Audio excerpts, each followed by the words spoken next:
Leah, the founder of Broadstairs Consulting. We're a board advisory and mediation practice helping people thrive and flourish in crisis situations. Believing crisis isn't an if, it's a when. We want to help people disagree well and move forwards in challenging times. While we are unafraid of crisis, it's rare for one to be resolved in a single day. However long the day or night that gave rise to the crisis in the first place, there's always something we can learn. That's the genesis of the longest day. Our guests have overcome a litany of crises. Many have worked with us in some capacity in the past. All of them have stories worth hearing. We trust them to make this worth your while. We hope it helps you trust us. This week's podcast guest hardly needs an introduction.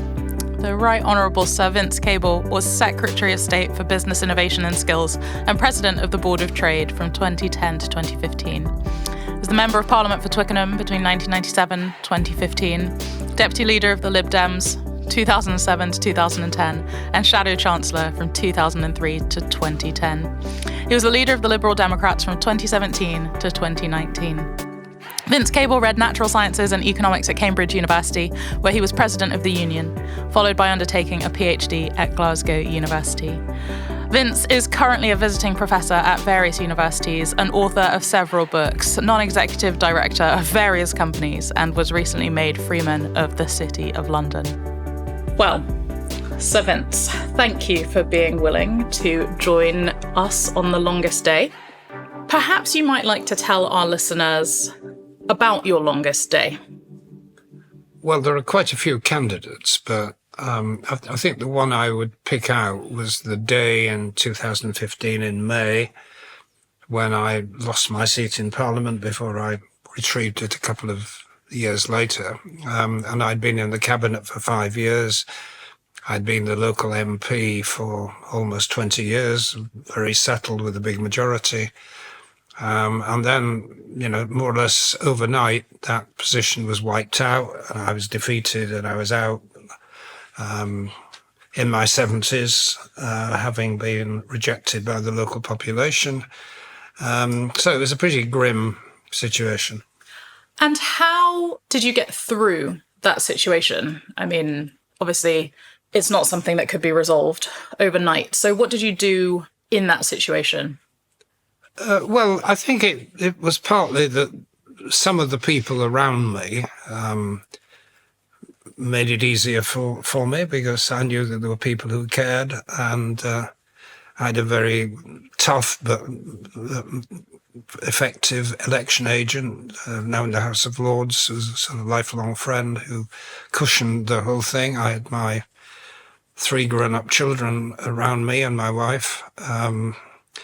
So I had that kind of cushioning, personal. My opponent in Twickenham, Tanya Mathias, was very gracious. I don't think she'd expected to win and was very kind to me and publicly generous. So all of those things made it a little less traumatic than it could have been. But I think the key turning point was having not slept all night. I went back to my wife's little farm in the New Forest and we went out in the sun on, it was a May morning, and sat down and, thought about life and realized there were a lot of, positive things that we both wanted to do. And suddenly, the world looked a lot better. We had a plan for the future.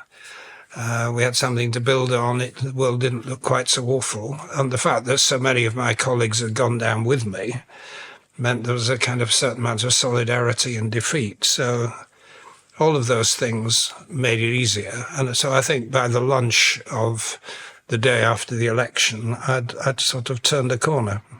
What was it that you learned about yourself after reflecting on going through that election process? Well, I think the first is that I'd been rather complacent and perhaps a bit conceited. I'd sort of imagined that I was very secure here and everybody loved me, and then realised that actually, when it came to the crunch, they were voting for the next government, not for me. And I couldn't rely on it. So I deceived myself as to the strength of my own position. So it was a humbling in that sense.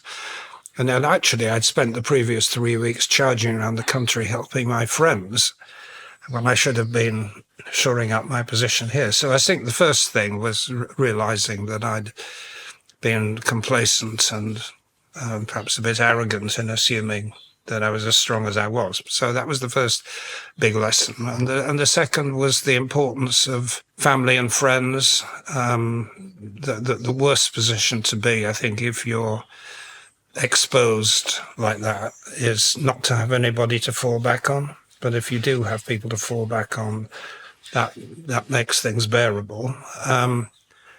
And I think the third thing is which we realized when we were thinking about the future, is having a positive, optimistic view about life. There are things you want to do. They could be public spirited, they could be selfish, they could just enjoying life. But, there are lots of good things in the world, and it doesn't require a great deal of imagination to have a forward plan that's good.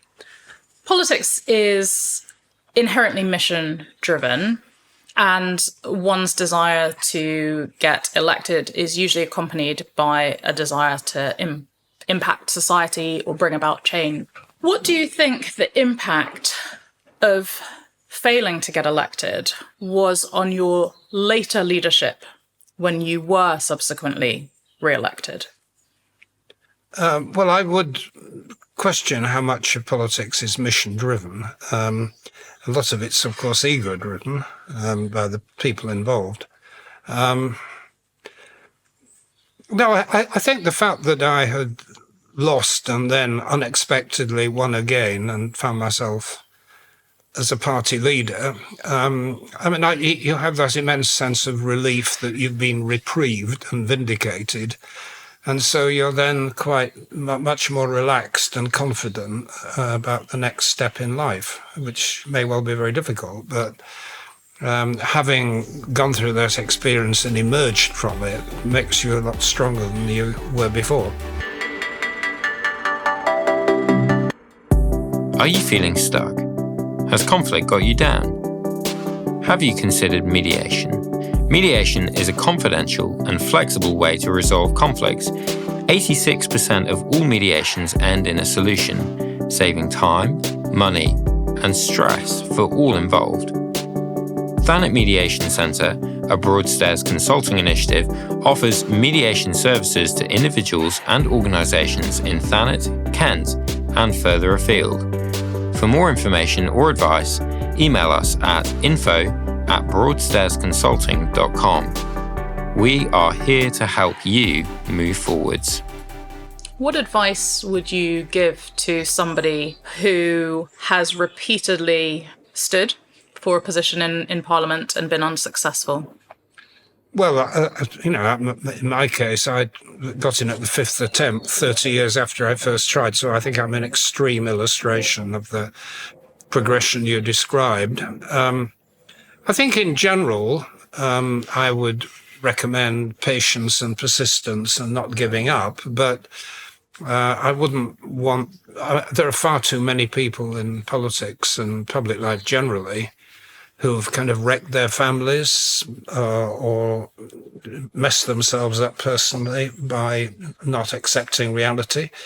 So I think you have to, first of all, start by recognize that politics, or maybe another public role, is important but not transcendent. There are other things that are more important, and having your nearest and dearest around you, your family or friends, they're the people who really matter. So you've got to get that sorted, be clear about that first.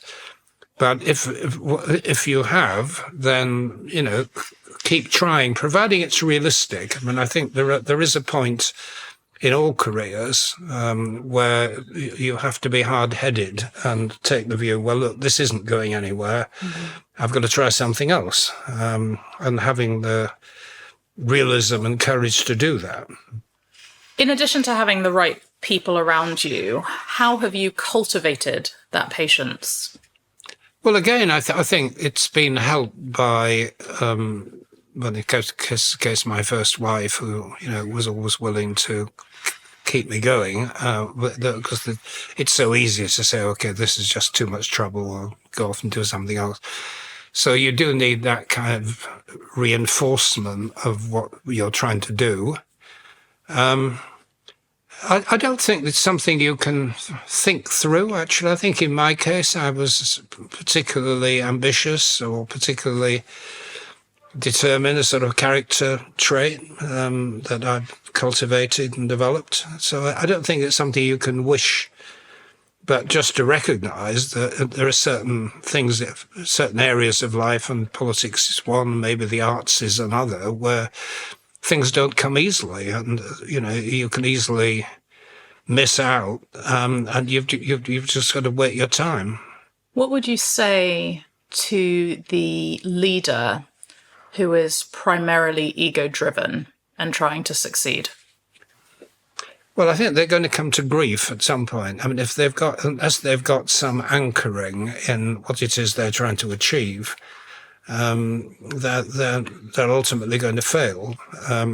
Because even all of us are ego-driven to some extent. I mean, politics is performative. You get a kick out of speaking to an audience, chairing a committee, or whatever it happens to be. You're number one in the room.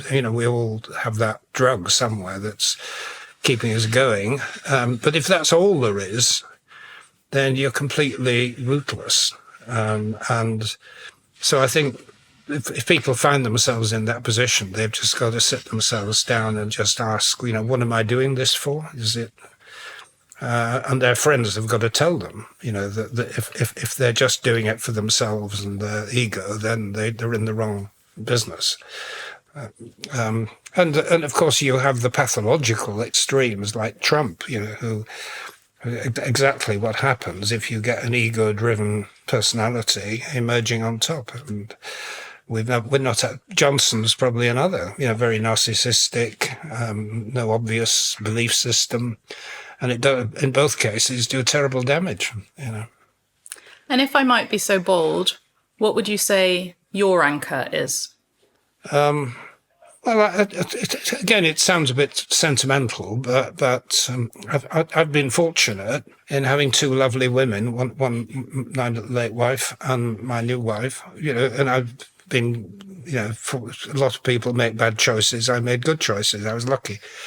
And so I suppose at the end of the day, they are actually the anchor. My children too, but perhaps in a more distant way. So, final question from me. If you had to live your longest day again, what food would you choose to help you get through it? Well, I think bananas are my staple diet, actually. There was a period when I was a student and I travelled around India on my own. And I was rather worried about going down with dysentery and all these things that people get. And so I lived off bananas and masala tea. That was my diet for about a month or something. And I survived without anything happening. And ever since then, I always have a banana at breakfast.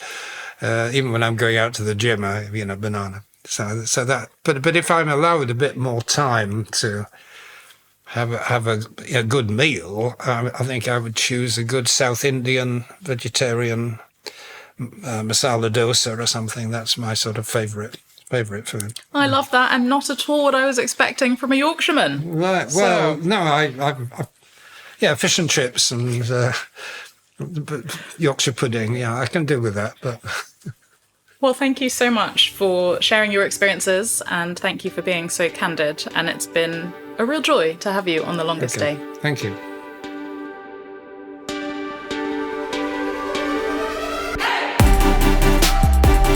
You've been listening to a Broadstairs Consulting Limited podcast. We hope you've enjoyed this episode. Tune in soon to hear the next instalment of The Longest Day. Copyright 2023. Production copyright Broadstairs Consulting Limited. All rights reserved.